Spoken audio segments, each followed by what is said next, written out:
嗨，大家好，我係 Maggie， 歡迎嚟到我嘅 YouTube channel。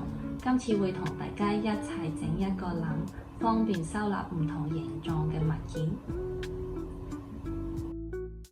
如果將呢堆嘢就咁擺喺櫃，望落去好唔整齊。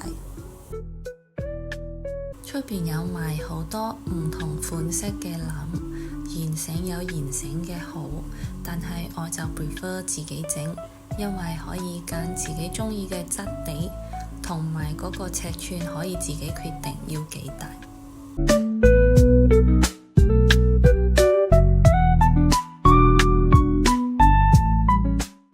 首先要決定個籃嘅大細，所以要度一度 size。度嘅時候要留意籃會有少少闊度同埋彈性，所以唔好攞盡佢，要留返少少空間。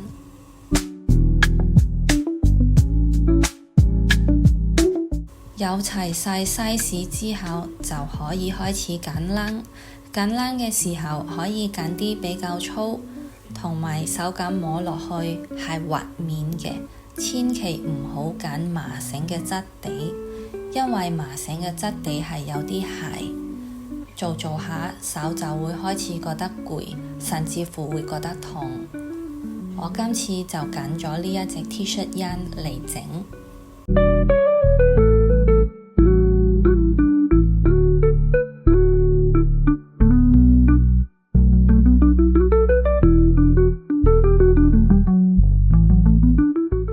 而家我哋開始勾一塊細嘅織片，呢一個步驟係要睇下我哋嘅鬆緊度，然之後嚟計算要做幾多針，因為每個人嘅鬆緊度唔同，做出嚟嘅作品大細都會唔一樣。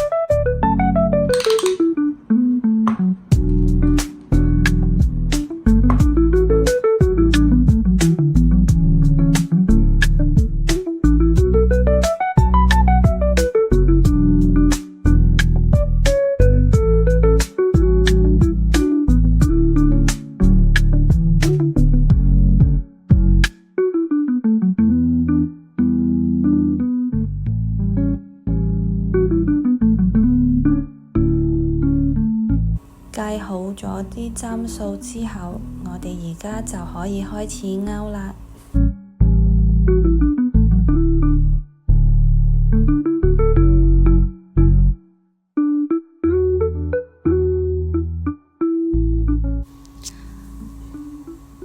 而家俾大家睇睇我整出嚟嘅效果係點先。